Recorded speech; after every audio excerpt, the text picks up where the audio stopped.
What's up, everybody? This is the 2024 Subaru Outback Touring XT.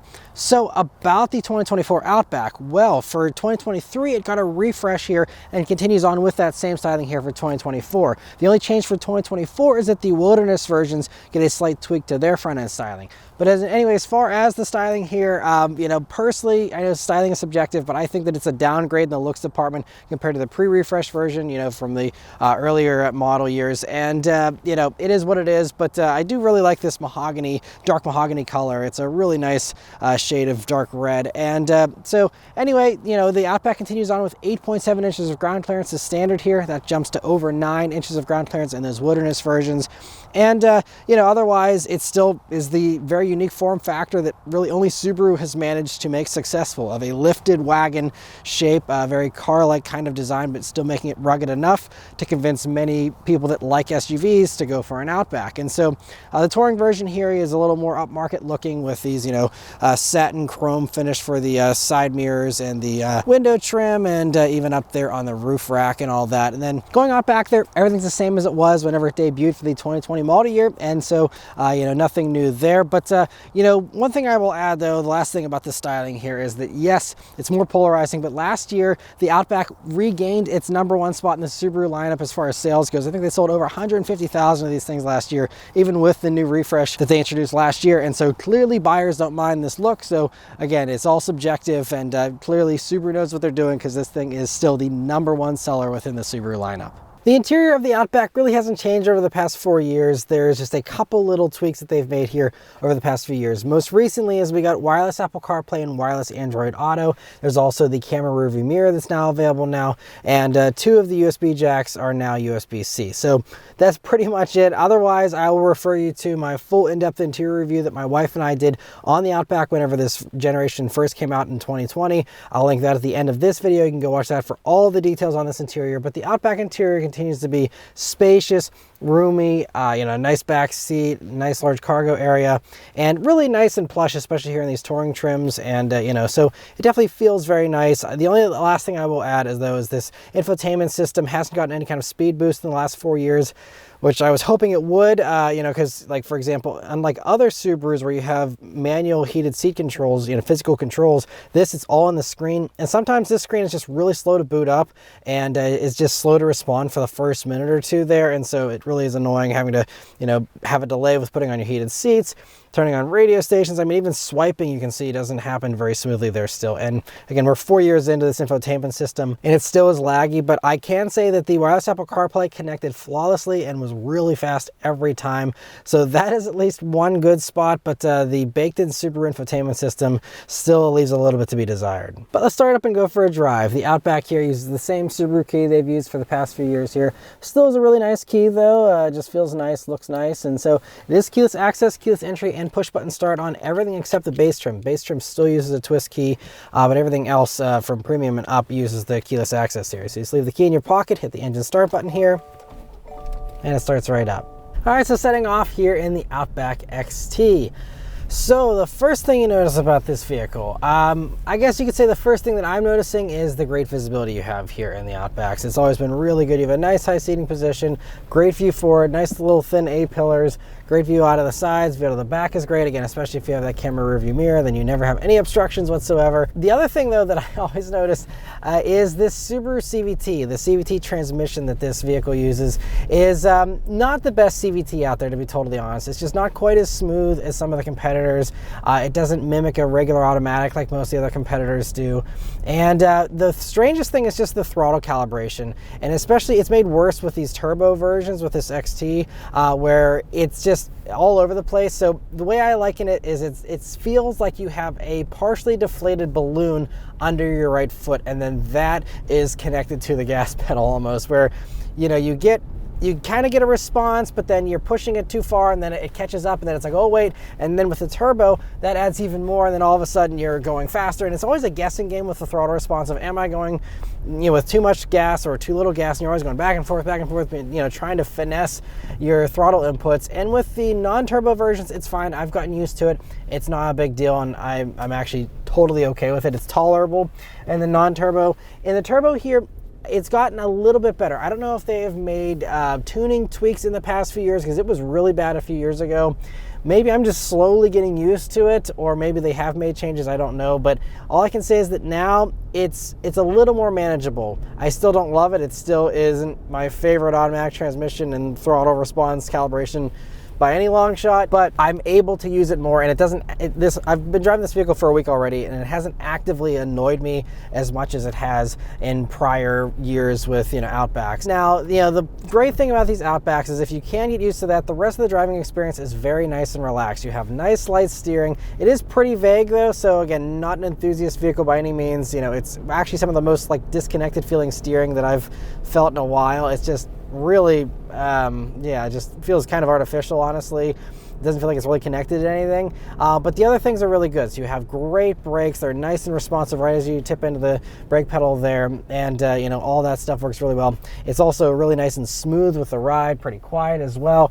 But let's turn down onto this back road here and see how it accelerates. And here we go. A little bit of a delay, CVT's figuring out what it wants to do. And then it takes off very nicely, and it is punchy once it figures out what everything needs to do. Then it does go really well. So it's the 2.4 liter flat Boxer 4 turbocharged engine. It does 260 horsepower, 277 pound-feet of torque in this application, and 0 to 60 time is going to be around 6 seconds. I think Motor Trend got just under 6. I think Car and Driver got 6.3. Regardless, it's nice and punchy, and especially if you live in a higher elevation kind of place, this is going to be the way to go for sure, because the base motor is 182 horsepower, naturally aspirated, and really, doesn't feel very punchy. And whenever you're dealing with a vehicle that's over 3,900 pounds, especially if you're ever going to load this thing up with people or gear, you're probably going to want the extra power. Now, it doesn't come cheap. I believe the cheapest way to get into this motor ends up putting you around $40,000. I mean, it's definitely, you got to pay a premium for this turbo punch, but it's certainly nice to have. Now, if you aren't, going to be very demanding and you're fine with the slower vehicle, I'm sure that, the 9 seconds 0 to 60 times roughly of that naturally aspirated motor, will be fine for most people. That's still the average crossover kind of performance these days. But a vehicle like this, the focus is not on performance really. And so even for this XT version, it's not marketed as anything sporty. It's just supposed to give you that extra power and kind of be the higher trim level, since other manufacturers offer, higher performing versions, just for extra power and prestige.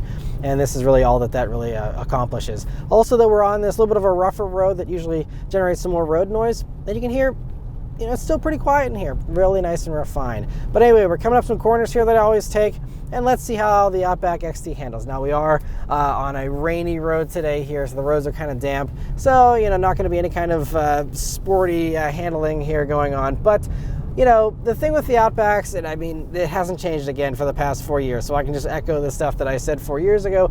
It still feels, fairly flat, and a lot of that's thanks to that Boxer engine giving you a lower center of gravity, even despite the fact that this has as much ground clearance as it has. But the way that it is set up from a suspension and a handling standpoint, it's very conservative, very relaxed. It's fine, it accomplishes the mission, and again, the main priority is that comfort, and it's comfortable for sure. But you have to do a lot of steering to get the vehicle to turn. The steering ratio is just really slow, and everything about it just doesn't feel like it wants to turn.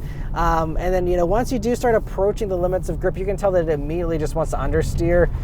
It's not sporty at all, even though I believe they are doing a little bit of torque vectoring these days with this symmetrical all-wheel drive system. But it doesn't seem to really help it feel any sportier. Honestly, it's just it does it fine, and I would say, I guess it's maybe a little flatter than some of the full-blown SUV competitors, but it still is not going to be inspiring handling by any means, in my opinion.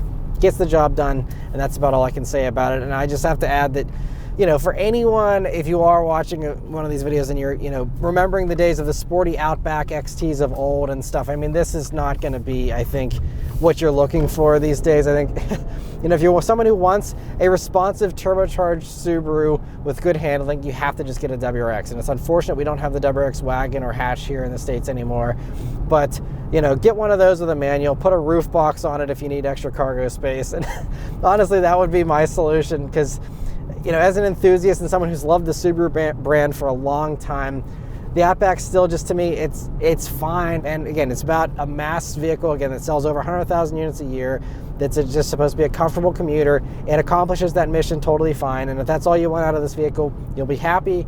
But for anyone looking for anything more, honestly, it's just, I think you're going to be better off going for one of the other competitors. A couple other things about the capabilities of the Outback that I want to mention here, though, is that you do have this X mode system here, and that's designed to give you some extra capability at very low speeds. I think it turns off after like 15 miles per hour. But if you are in very low speed scenarios, that will help you to get some extra traction there and help you to, get unstuck, things like that. So that's certainly nice. And also, if you are venturing off the beaten path with a trailer, these can tow 3,500 pounds here with the turbo motor. So you get a little bit more towing capability with these. And that's certainly, nice to have. But these days, it's also, not best in class towing or anything. But, 3,500 pounds is still decent for a vehicle like this. And so, that combined with, again, the off-road capability, which is still even really good. I mean, 8.7 inches of ground clearance is fantastic for just a regular, ordinary vehicle. And then the wilderness version is really for those who want even more ground clearance. But there's a lot of, rugged off-road vehicles with the way they're marketed that have less ground clearance than this does. So I think this is actually, really going to be capable and does a really good job of, kind of being a best of all the worlds kind of thing, where it is kind of a Swiss Army knife of vehicles in a lot of ways. And I think that's why a lot of people love the Outback, and it still continues to do that very well. And now we're out on the highway here in the Outback, and, it's a really nice highway cruiser as well. Not too much road noise here. And, yeah, it's just doing a really good job. Subaru's EyeSight system, though, did get a little bit of an improvement here for the past couple of years. I believe in 2023 is when it got an enhanced EyeSight system, so it now has a wider field of view. Some others have reported that it can be problematic. I haven't done a ton of highway driving in this vehicle this week, to be totally honest, so I haven't encountered any issues yet. But what I can say about the nannies in this vehicle is they were a real source of annoyance in my 2020 Outback review. And in this week, it's been less annoying. I've even left on the lane departure mitigation stuff, which was really obnoxious with constantly nudging at the wheel like all the time in prior model years. Here, it actually hasn't really intervened very much, and it seems like it's a little more relaxed and a little less overreaching than it was before, in my experience at least. And this adaptive cruise control system, does have these steering assisted. It's a hands-on system still, but it will give you that steering assist there if you want it. And it's so far been doing a really good job. We do have a gentle corner here coming up. We can see how it does there, and I'll kind of let it do most of the steering here. And so, going around this gentle corner here, it's doing a pretty good job. Again, letting it do most of the steering, it was doing a totally fine job there. And it's really stable. It's not ping-ponging. And so, I mean, in my experience, Subaru EyeSight system has been one of the better ones out there, and has been, typically provided really reliable, confidence-inspiring assistance, and hasn't freaked me out like some other systems have. So overall, I still like the system. What I will say, though, is I still don't love how there will be an amber light that comes on the dashboard permanently if you turn off the lane departure stuff. And so if you're someone who doesn't like the vehicle intervening with you, just be prepared that if you're going to fully turn everything off, you're going to have a bunch of warning lights on the dash. That's kind of annoying for sure. But aside from that, everything about the whole safety system all works really well. And it's also worth noting, though, that blind spot monitoring, for example, on some other brands is starting to become standard equipment. Subaru still charges you extra for it here in 2024. And on the base model, you can't even get it. Premium, it's an option on premium Outbacks. And then everything beyond premium, I believe it comes standard with that blind spot monitoring and rear cross traffic alert. And those are two things that are very nice to have. So it's a shame that, Subaru being such a safety-focused company, that they haven't just thrown that in as standard just yet. I know they like keeping their transaction prices nice and low, and I guess a lot of people aren't insisting on it. But, it's just one other thing to mention there is that, you're going to have to make sure that if you're going for those lower trims, you got to make sure that you're okay with not having that stuff or paying extra for it. The one last thing I will say, though, about all these safety technologies is that this does also have a driver focus system here on these upper trims, and that's kind of like a driver monitoring thing to make sure that you're not being too distracted while you're driving, and, making sure that you're not looking too tired and all that. So far, most of the week it's been totally fine, but there was one time where all I simply wanted to do was go into the infotainment system and adjust the bass level of the stereo. And just looking down at that screen, looking back and forth to, obviously be watching where I'm driving, but it still was like, keep your eyes on the road, do you need to take a break? And was completely freaking out. And I was like, look, like I'm not that distracted. So I'd say the thresholds are pretty low for that, for what it deems as bad distraction. So, you know, I guess if you're someone who really wants to improve your, you know, driver focus, then it's nice to have this driver focus system. That's going to be another thing, though, that, you know, is a little more overreaching than most other car companies. The last couple of things I mentioned, though, are my fuel economy and then the pricing and how it compares to the competition. So as far as fuel economy goes, these are rated at 22 mpg in the city, 29 on the highway, and 25 combined. And in my driving here, which admittedly was in the winter, there was a little bit more, you know, warming up, although I didn't let this idle for, you know, minutes on end. But, you know, winter driving typically does decline your fuel economy a little bit. But I've been seeing 18.5 mpg here. And so, I mean, that's a good ways off of that 22 number. I'm usually getting 1 to 2 mpg less than the city rating in most of the vehicles that I review. So this is, you know, a good bit beneath that. But honestly, this is par for the course. The last time I had an Outback for a week, I also got 18.5 mpg. And the only strange outlier was the Outback Wilderness that I had for a week, which again wasn't identical driving. So, you know, it's not an exact science here, but I was getting closer to about 20 mpg in that Wilderness version. So, you know, just bank on getting between, you know, 18 and 20, I would say, if you're doing the kind of driving I do, which is suburban around town, kind of, you know, driving for the most part with a little bit of highway mixed in, you know, every once in a while. But, you know, your mileage is of course going to vary, but I think in Car and Driver's testing of an identical highway loop with this and the non-turbo Outback, they got basically identical fuel economy. So it's just going to come down to, you know, your driving style and all that. But for something that's turbocharged and is, you know, a little bit on the larger side, I'd say this is okay fuel economy, but certainly, you know, nothing amazing. And there are plenty of other, you know, rugged crossovers that have, you know, better fuel economy options and stuff like Toyota with the RAV4. You can get that with a hybrid and things like that. You know, so there's other stuff out there, not direct competitors really, but I will get into the competitors in a minute though, because there is a new hybrid competitor coming for those who do want better fuel economy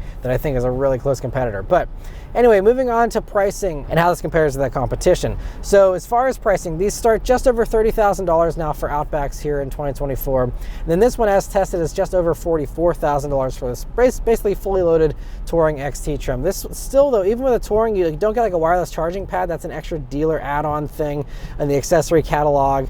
And like this one also has a CD drive, which is a fun addition, which honestly no one else really offers. So I kind of have to give Subaru kudos for offering a CD drive.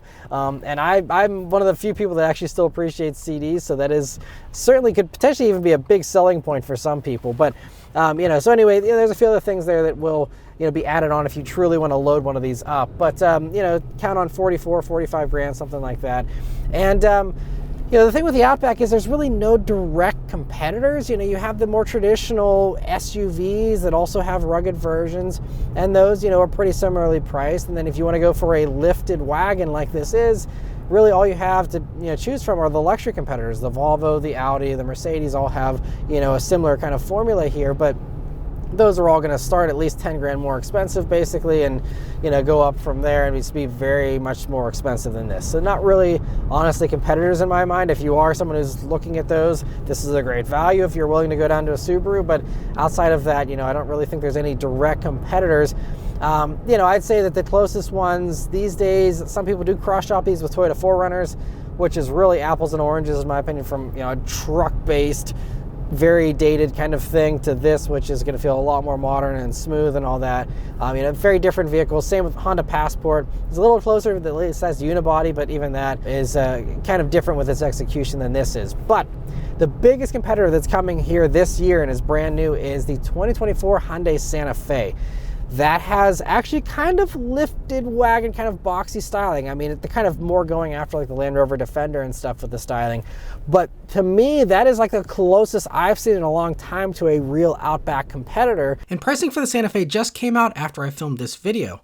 All-wheel drive is still an option on the Santa Fe, unlike the Outback, but those all-wheel drive ones start at $37,145, but come standard with the 2.5-liter turbo engine with 277 horsepower and 311 pound-feet of torque, much more than the Outback XTs, which start about $3,000 higher. Plus, the Santa Fe has a standard third row and more available available options than the Outback if you want something more luxurious.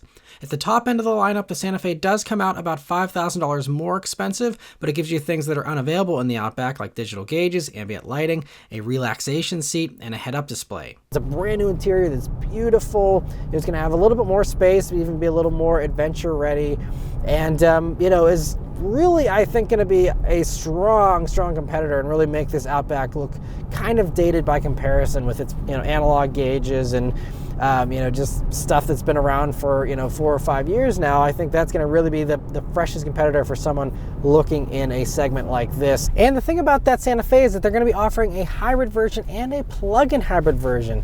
Some more advanced powertrains, better fuel economy than what Subaru is going to be offering here, and we will see what Subaru does in the next few years. But in the meantime, Hyundai is going to take the lead there and provide those better fuel economy options for those who do want that. For now, the Outback's fine. Clearly, they still sell a ton of these things, and they will continue to do so. Subaru has their own cult following, and they really seem to, you know, buck all the trends, and people don't seem to care for the latest technology, the latest performance, the latest engineering. People are fine with, you know, just more of the same. And so I think there's a certain appeal there, and that's why Subaru doesn't change things too much. But if you are someone who wants, you know, the newest technology, who wants, you know, the most impressive screens, the, you know, most interior space, the most power, the best driving dynamics, all that kind of stuff, I think that Santa Fe is going to probably be the better choice. I haven't driven the new one yet, but it has a regular automatic transmission. You know, it has, you know, again, that extra punch and just a lot of things going for it, I think. So we will have to wait and see. Stay tuned for my Santa Fe review here later on this year if you're curious to hear my thoughts on that new Santa Fe. But overall, aside from that, I think the Outback is still kind of in a league of its own in many ways and has an appeal all its own. And, you know, even though I'm not in love with it, I know a lot of people are. And for those who, you know, want what the Outback offers, I think it's going to be a really great choice. And the 2024 one doesn't really change that formula too much, and continues to just be a really, you know, agreeable thing to live with for the most part. If all you're doing is just, you know, ordinary commuting, mild adventuring, stuff like that, yeah, this is always going to be a great choice. So anyway, that's all of my thoughts here on the 2024 Outback XT. Let me know your thoughts on it in the comments below. Huge thanks to Subaru for providing me here with his Outback to review for you guys today. Yeah, be sure to go watch that interior review if you want to see all of our impressions on this interior and an in-depth look at that. Otherwise, thank you all very much for watching, and we'll see you on the next one. Take care.